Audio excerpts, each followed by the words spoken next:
Yeah. So it's, I've got to start this, just a second.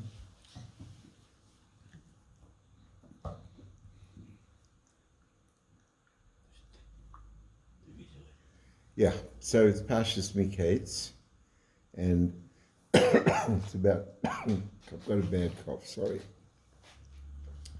I hope it'll let me give the share. We are going to, it's amazing, there's a very great Talmud Chacham, one of the great Gedolei Israel called Rabbi Yeshua Horowitz. He was nicknamed the Shalah.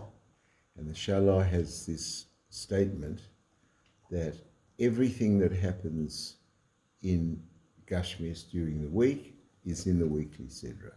You've just got to be able to find it. So this week we had the horror of Bondi, and it's incredible, but it's bang on this particular sikha. So for the purpose of those that I'll save you the emails for those people. This is from the Kudei Sikhs, volume 15. It's the first sikha on MIKEITZ, and we're going to be talking about a very deep and difficult subject, because the words aren't difficult, but the application is, and that is good and bad. Because before I start,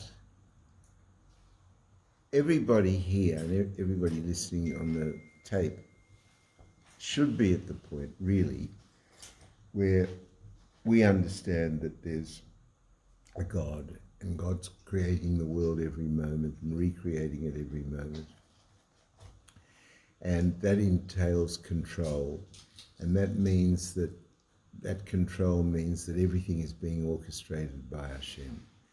And if everything is, and we know that there's no bad that comes from Hashem.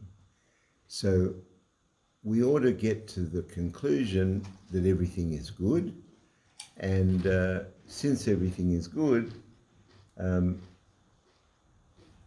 can there be any problems? And we know that, for example, 2 days ago, 2 men at Bondi Beach shooting innocent Jews and children at random, just at random. So where's the good in that? How can you tell me that's good? So that is a logical and an intellectual tension. And no matter how you put it, the fact is that if you ask those people that were lying bleeding on the ground, or with their organs in punished by gunshot wounds, or dead, if you ask them what's the good in that, I promise you they'd have trouble finding the good in that. So Parshat MIKEITZ confronts this very problem, but it confronts it very subtly. So it requires some learning, and it requires a bit of knowledge of Chassidus, quite a lot of knowledge of Chassidus, which you've all got. And it examines, how is this possible? So, l'chaim, I'm going to need some of that soda if you don't mind. Because of this cough, thank you. So let's start. The story, the week's Parsha, everyone knows, is about Paro and his dreams. So Paro has two dreams, that he's dreaming, and there's a river, and out of the river comes 7 fat cows, followed by 7 skinny cows, and the 7 skinny cows devour the 7 fat cows. And when they've devoured the 7 fat cows, they're no fatter. Then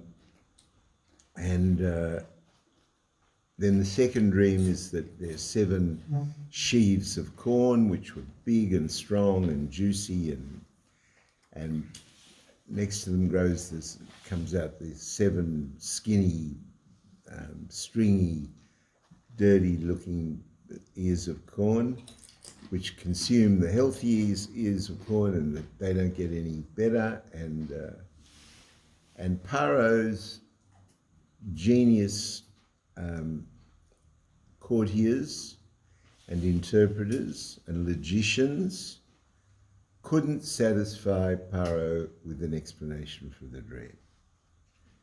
We're going to see in a minute how the Rebbe questions that, but just let's get the story straight. So what does he do? The butler who 2 years before Yosef, who is still in jail, and the reason he's still in jail, by the way, the Midrash says, is that he asked the butler for help, and instead of relying on God, he wanted to rely on a human being. It's a whole different madrega. You have to be a tzaddik for that, but he was a tzaddik certainly. Anyway, he asked him for help.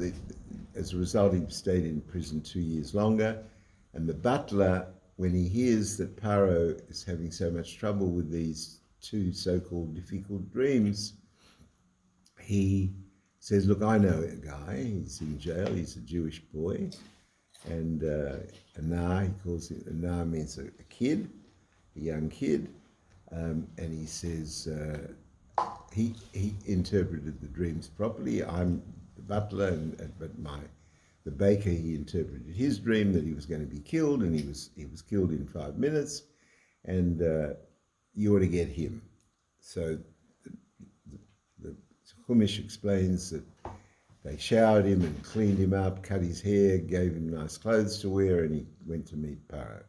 And he interpreted the dreams. So what did he interpret with the dreams? He interpreted that the 7 fat cows are 7 years of plenty, and the 7 skinny cows are 7 years of famine. And the 7 strong sheaves of corn are 7 years of plenty, and the 7 skinny corn, 7 years of famine, and one devours the other and there's nothing left. And then he says, and then it says that he then gave Paro advice. He said, since you now understand what I'm telling you about the dreams, you need to appoint somebody clever enough to manage this process so that they can save up from the good years and pay back in the bad years and therefore manage the whole thing. And this person needs to be clever enough to be able to manage all of that. And now, and that's the end. That's the end of that part of the Sidra. And we read that every year. And I tell you, if you didn't have until I saw this Sikha some years ago, half of the Rebbe's questions don't even occur to you. But once they occur to you, you don't understand why they haven't occurred to you in the first 5 minutes of reading the story. The first question the Rebbe asks is, you're talking about men of such stature, these interpreters of the dreams, they built the pyramids. Now, modern science still don't understand how they built the pyramids. They don't understand how they got those stones up that height. How do you do that? You can't have horses or donkeys pulling. It was concrete. No, it wasn't concrete. Yeah. It's stone. Yeah. Okay, I can't go into that with you at the moment, but it remains, as I understand it, a scientific bewilderment. Now, these people who were clever enough to do that can't work out that the 7 fat cows are 7, there's plenty, and the 7 skinny cows is. I'll wait for you. And the 7 skinny cows are years of famine. And how do they get to 7 years of plenty and 7 years of famine? That's 7 cows and 7 sheaves of corn. So what was it that made it so difficult that Paro couldn't get his own genius scientists to help him with the dream, and had to get Yosef to do it. And when Yosef did it, he doesn't. If you read the Chumash carefully on Shabbos, when you're listening to this, have a look at it. You'll be surprised when Yosef finishes explaining the seven. First of all, Yosef says a very important thing. He says the seven dreams are one dream. The two dreams are one dream. It's one dream of the 7 years of plenty and the 7 years of famine. And then when he finishes saying that, and he says, and by the way, I'm going to give you some advice. Now, you've got to understand the enormity of the Rebbe's questioning in this. He says that, who asked this? This guy is a young 18-year-old, 30-year-old man from the dungeons with no credentials other than the fact that he told somebody their dream properly. He comes out with this solution, this great solution. Paro doesn't say, oh my goodness, this is a great solution. He says, your advice that you gave me is fantastic. And who asked him to give out advice? You know, we were once in Israel, and I think it might have been the first trip or the second trip, and we were driving, and we were staying in Jerusalem at the King David, and my wife had relatives in Bnei Brak, and my father-in-law wanted us to go and visit these relatives, and give them some money, and I hired a car, which was a mistake. I didn't realize how expensive it was. Hired a Volvo, and I'm driving the Volvo, and on the way, I got lost, right? The map wasn't, I wasn't.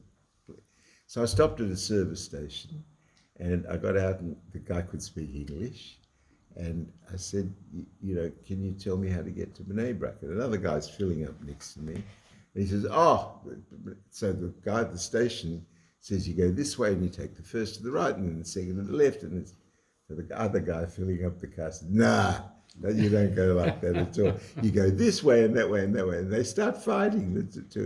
In the meantime, there's another guy filling up petrol. He says, I've got good advice for you. Come and listen to me. I'm going to tell you the truth. Don't go. Don't go. It's not a place to go. So who asked him for that? I was trying to get directions, not advice on whether to go or not. The whole story with the Meraglim was that they were told to go and check out the land for the best way to conquer it, and they came back with advice that they shouldn't do it at all. This is, and here, this young boy is telling the king of Egypt, which was the most powerful, it was the United States of America in 1950, that telling him how to run his country. Let me give you advice, he says. Can you imagine that? And not only that, not only does Paro not throw him in jail, but he says, oh, that's the best piece of advice I've ever heard in my life. Really? That if you're going to have given that you're going to have 7 bad years, and given that you're going to have 7 good years, to employ somebody to look after the produce and stretch it out over 14 years, is that really so brilliant, and so that nobody could have possibly thought of that? So,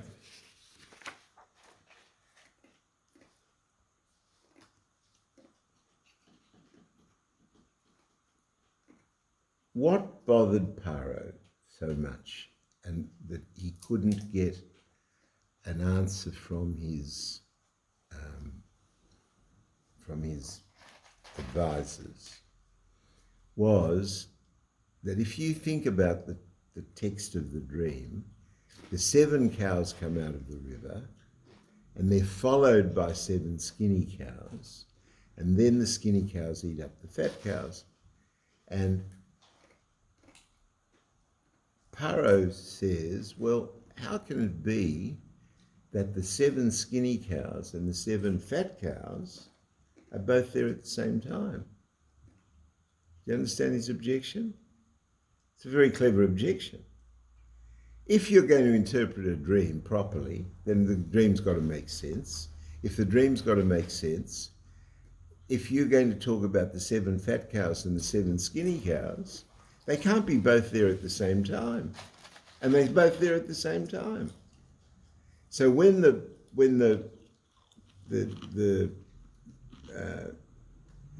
magicians heard Paro's objection, they didn't deal with it. In fact, the Midrash says that they then changed the story, and that they said that the 7 fat cows were 7 daughters that he fathered, and the 7 skinny cows were the daughters died, and that he should be prepared for that because he's going to have 7 daughters.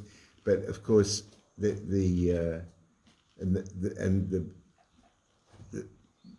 was quite a prophecy, because they were totally promiscuous, and there was some issue of whose mother was the correct mother. So much so that in the plague of darkness, amongst the 10 plagues, the plague of the firstborn was very bewildering, because people were having firstborns dying in many, many houses, because and just as the men were promiscuous, let alone the king. You can imagine how, with the whole harem. So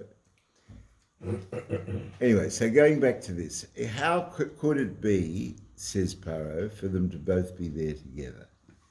And when Yosef solves that problem for him by saying that it's one dream, and they're there, it's one dream, what he's actually saying to him is that his interpretation of that dream isn't enough on its own without the advice that he gave him. What was the advice that he gave him? That he should appoint somebody super clever to run the country for that period of time, so that in the 7 years of plenty they can store the grain, or store everything away, and in the 7 years of lean years they could use that. And Paro saw that both things existed at the one time, namely the wealthy part, because that was stored away, and the provision for the skinny part, and the using of the wealth in the skinny period and providing for it, and the whole exercise was joint 14 years of putting away and years of spending. When he heard that, he said, that really explains the dream. And because that really explains the dream, if you're so clever, I'm going to make that guy you. So he became the person who did it. So what impressed him, understand, was the advice that Yosef gave, not just the interpretation of the dream, because the interpretation of the dream on its own doesn't work. It needs the advice. It needs the second leg.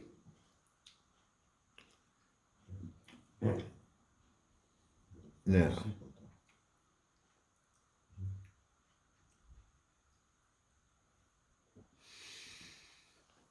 I want to tell you where this is going.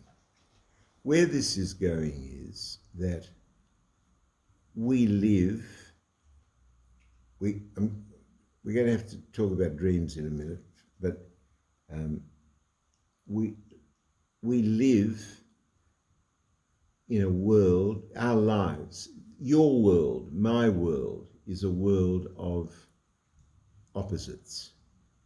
There are how you feel when you sit and learn a sikha from the Rebbe, when we sit together and you have a shir which really makes a difference to you, which happens once every so often, and then you go home and you've got to put out the garbage and you've got to deal with the problems that your wife's raising with you, and whatever it is.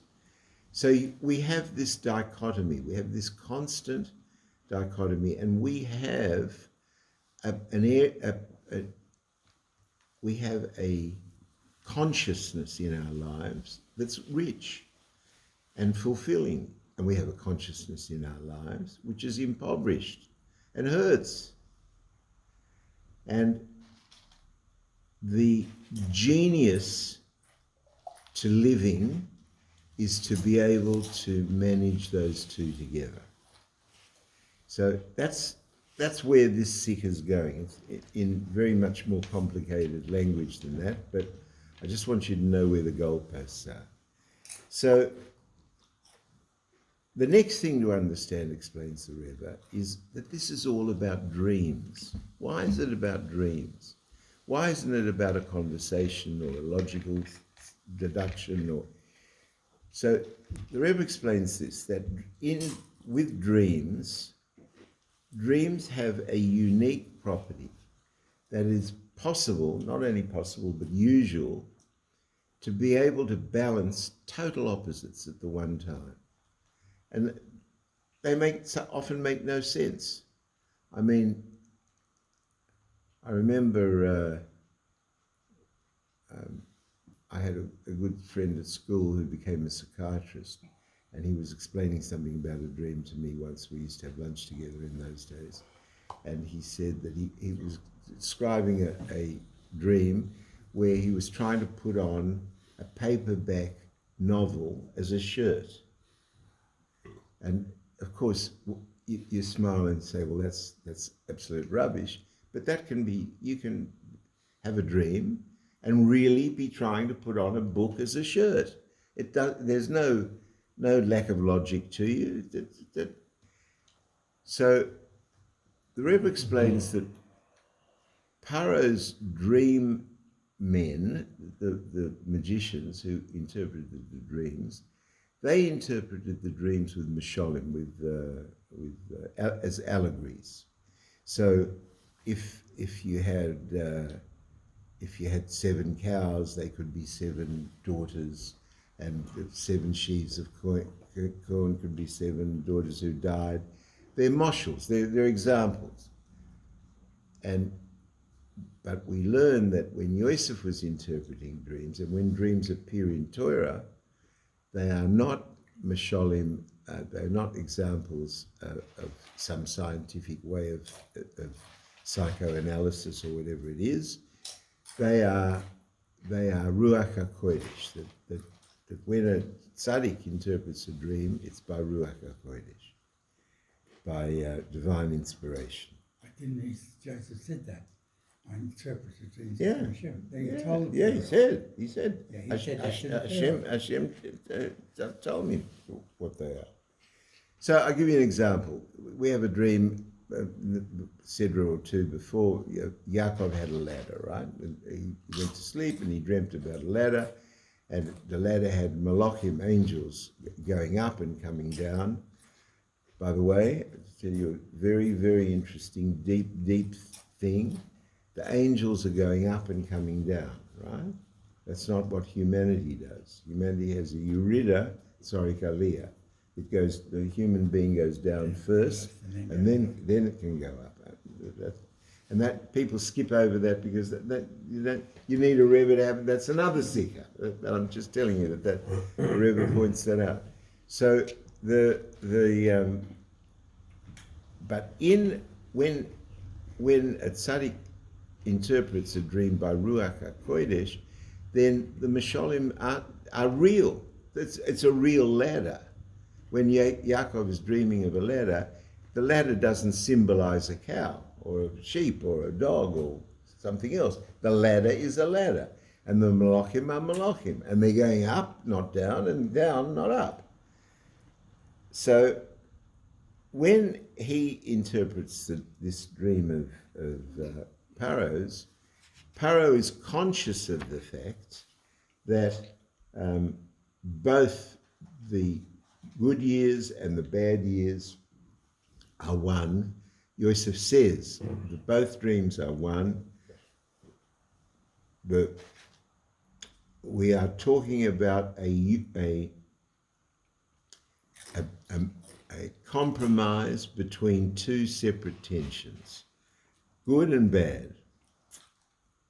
Now, we have to define good and bad, because as we started off this year, we learned that there's no bad that comes from Hashem. So how can you say bad? How can Yosef say that there are going to be 7 bad years? How can he say that? 7 good years followed by 7 bad years. What does that mean, bad years? We said nothing bad comes from Hashem. And Hashem's controlling everything by Hashgacha Pratis. And if it was bad coming from Hashem, you'd have to say that Hashem was cruel or indifferent to human suffering. So we learn that what we call bad is still good, but it hurts, it's painful.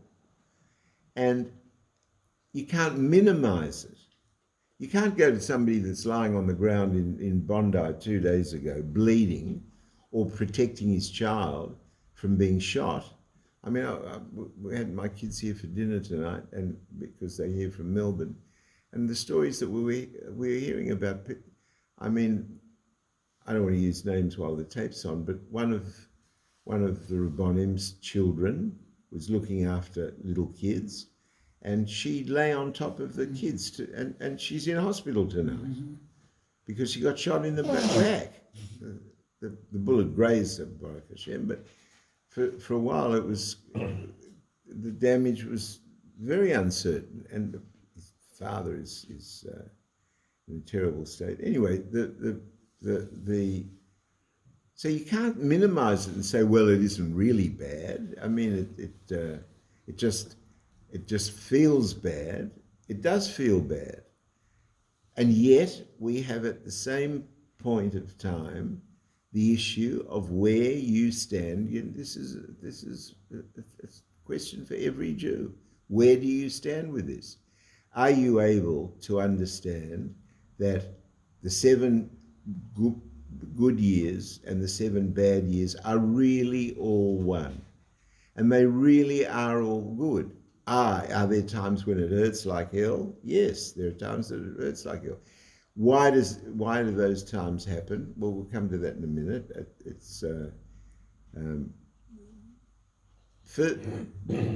But let's go to the answer first. It is that way because that's the way Hashem wants it by Hashgacha Pratis.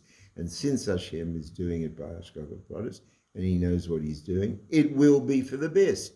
That's why we say, Gamza L'Toiva, that it will be for the best. At the moment I don't see it, then you've got to go to work. And is it going to be a test of your and my betochen? Certainly it is. I mean, so many people had the first reaction in Bondi 2 days ago of where was God at that moment. Right? This is Jews celebrating a religious festival. They weren't having a Roman orgy.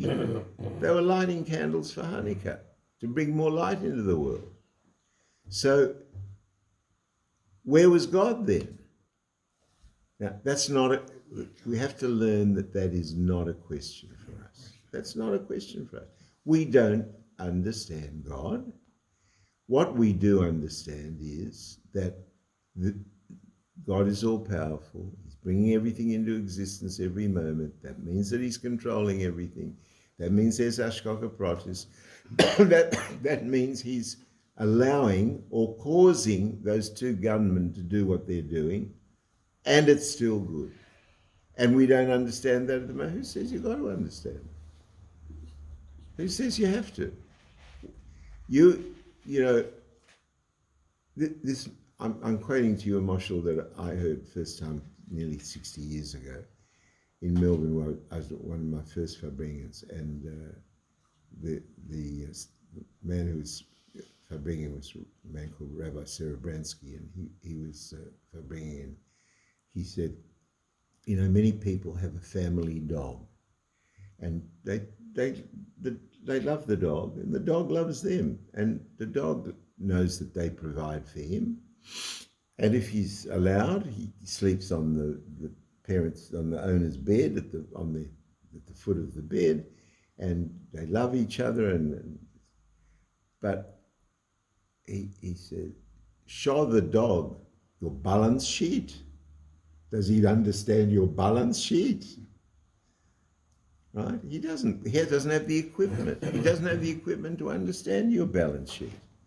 Now, if that's true of a dog's brain versus your and my brain, we see a big difference in that brain. But imagine the difference between our brain and infinity, God's brain. So it's incomparable. So just like the dog doesn't understand your balance sheet, you and I don't understand God's ways. God tells us that. My ways are not your That's ways. right. That's right.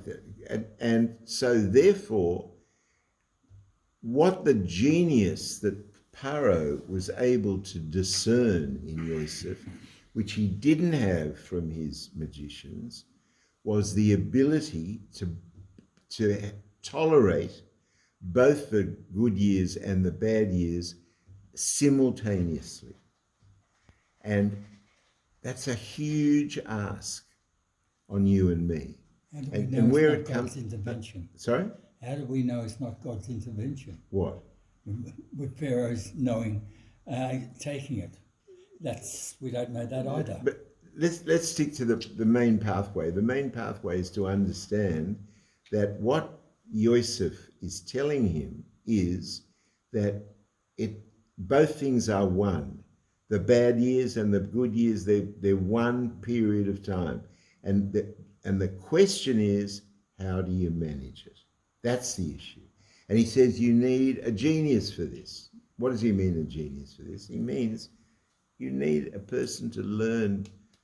You need a person, what we are learning. We're learning Torah. We're learning wisdom. We're learning God's wisdom. Ratzon Hashem. And Ratzon Hashem can tolerate any contradiction, left or right, evil or good. And we have to know, as a matter of betochen, that ultimately Hashem knows better.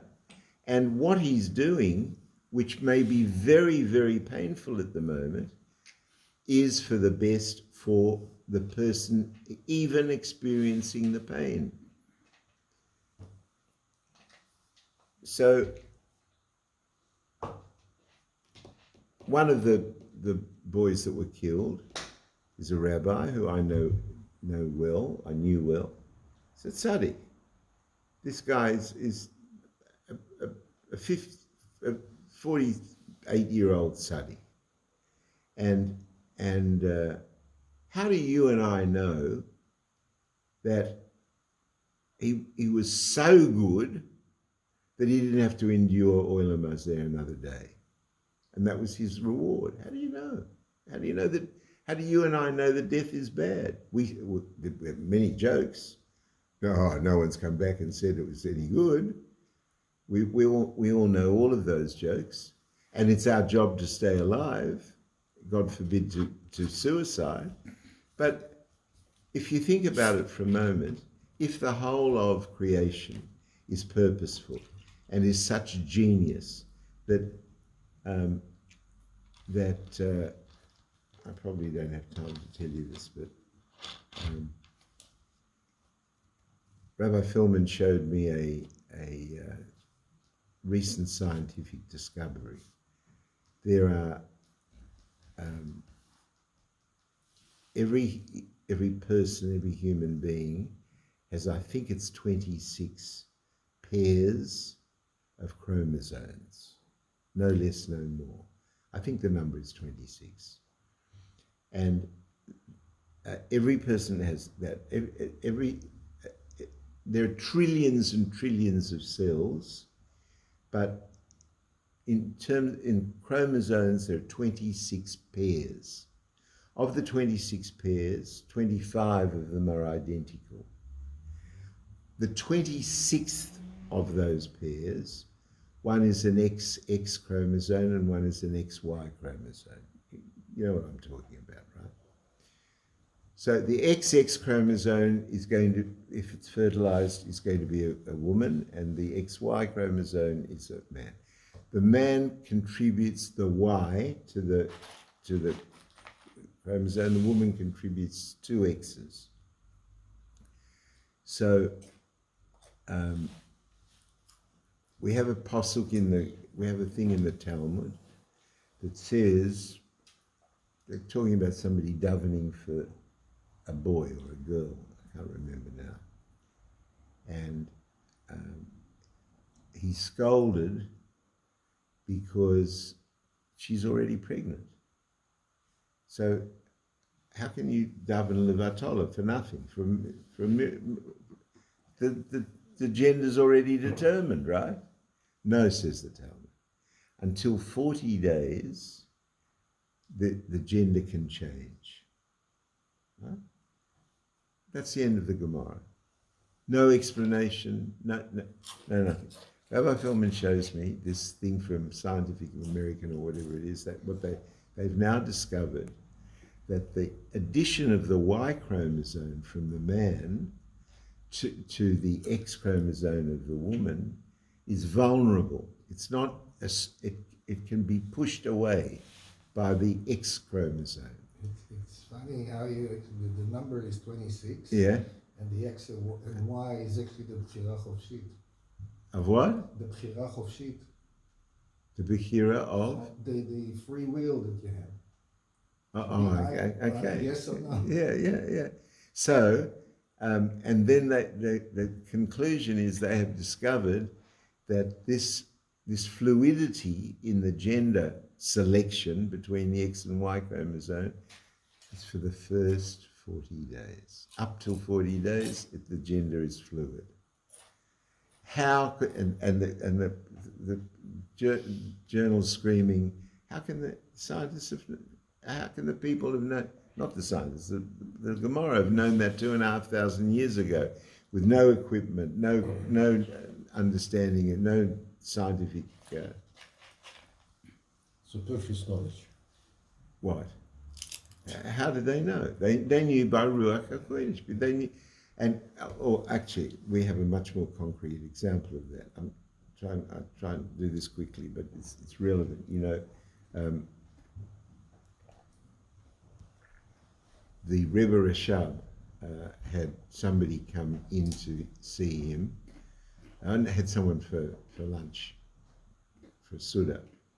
And in the middle of the Suda, he says to this guy, very excited, and he says to the Rebbe, you know, they've discovered a fantastic thing. They've discovered that the way you tilt your head affects memory and concentration. If you want to remember something, you tip your head back, and that helps memory. And if you want to concentrate, you push your head down, and that helps concentration. And they've just discovered this, and it's beyond end. They've tested it, and the figures are all. So the Rebbe goes into his study and takes down a sefer that's 1,000 years old, and shows him that this is exactly what was in the sefer. And the guy says, "How did he know that?" So the Rebbe explains to him that if you have knowledge of what's Lamaila, then you automatically have knowledge of what's Lamata. Well, if you have an understanding of what's going on in heaven, you understand what's going on in the physical manifestation of that which is earth, or Gashmis. So I'm just trying to get back to where I got to with this.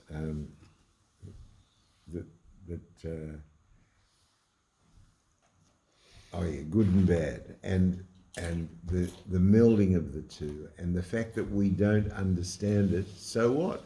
The dog doesn't understand it. We don't understand it. We're not allowed to question. If you can question it all you like. There's a thing on Gem.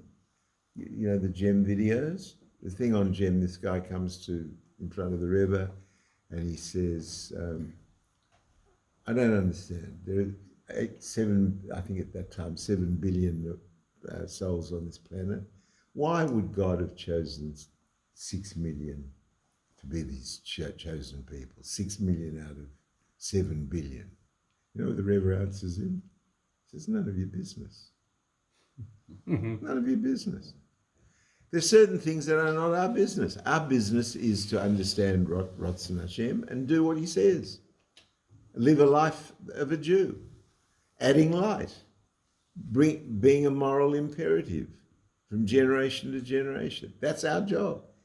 What Hashem is doing and why he's doing and what his motive is and whether it's good or bad in our opinion is actually irrelevant.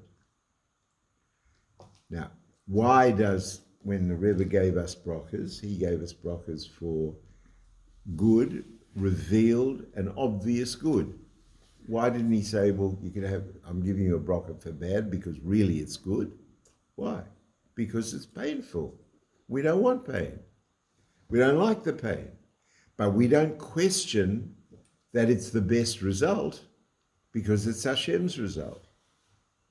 Do we have to comfort someone who's in pain? Those people who're suffering now, and so many, we've learned in the last, since my kids have been here, learned how many families have been affected. You know, it's not a matter of 5, 6, 10, 20, it's 30, 40, 50 families that are affected.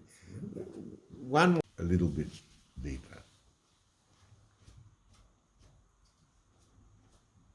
The Rebbe points out, what was this whole thing of Yosef and the dreams and the Paro and what was it? We learn about the ladder, right? Yurid Tzarik Aliyah, that there has to be a descent before an ascent. What was the ascent of all of this? The ascent was Yetzias Mitzrayim. The ascent was taking the experience of breaking out of our limitations. The ability to break out of our limitations, set up by the physical manner in which Jews were able to escape from bondage.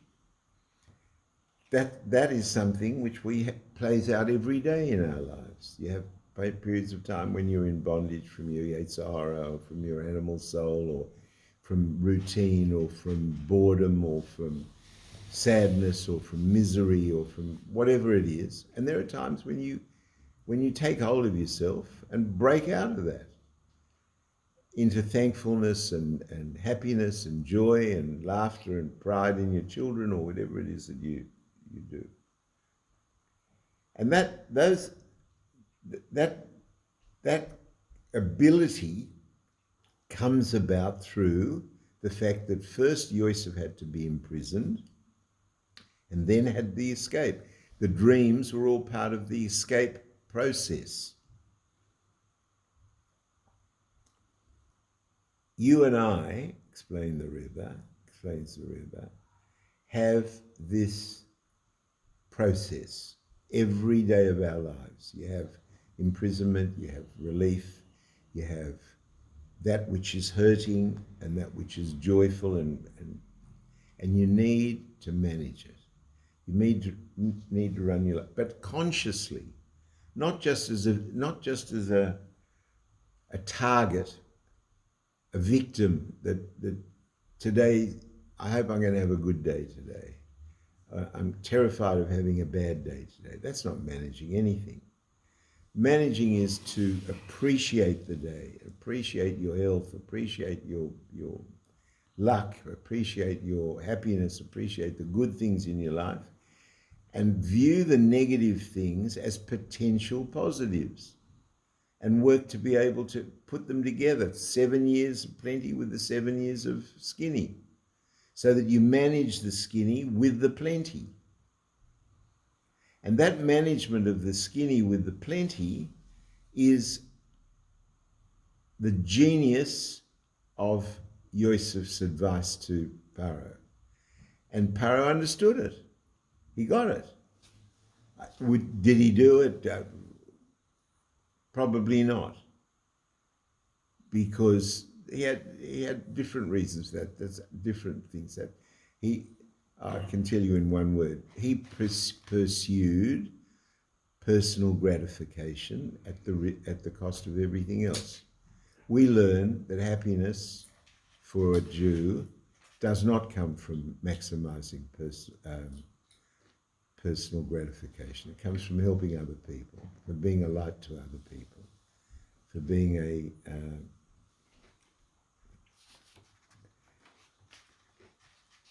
now we need for that a Yosef. We need a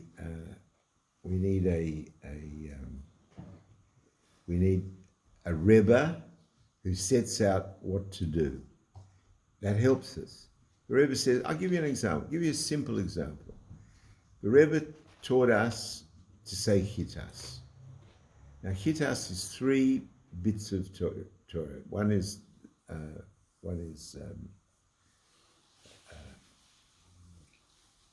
daily dose of Tanya. The second is a daily dose of Chumash, and the third is the recitation of certain Tilim every day. Altogether, if you're a slow reader and you don't spend too long on it, it takes 10 minutes. Huh?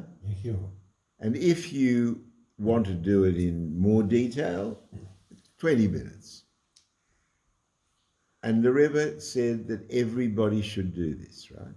The Rebbe also said that everybody, that's why I wrote this latest book, the purple book, for those who may or may not have seen it. There's a work, part of a book called Hoivus HaLevavos, which is called Sha'ar HaBetochen, the gate of Betochen, trust, belief. And the Rebbe told one of his secretaries, Rabbi Groner, that if people learned Sha'ar HaBetochen, he would get half the amount of mail. Rebbe got 2 sacks of mail a day. And he said that if people only learned Sha'ar HaBetochen, they'd have half the mail. Now, so you got to have it. You got to realize if you hear that, it's got to be worth a look. Now, Sha'ar HaBetochen is quite hard, so I've written a book to try and make it easy, and a lot of people do find it quite easy.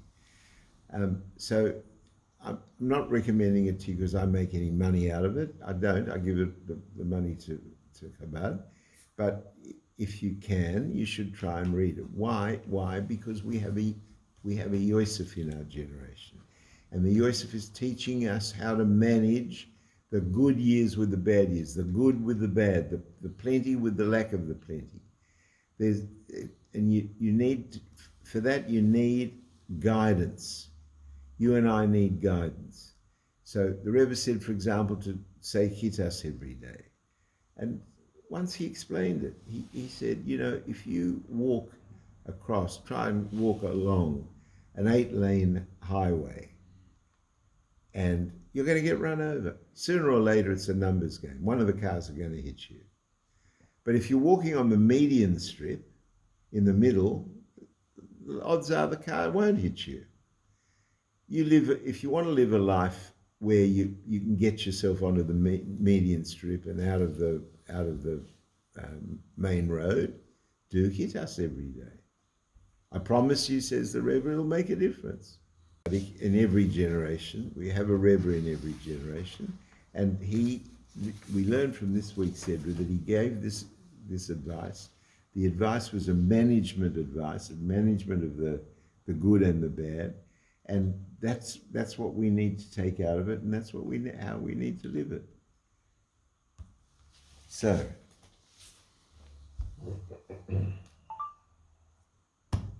we should all do it.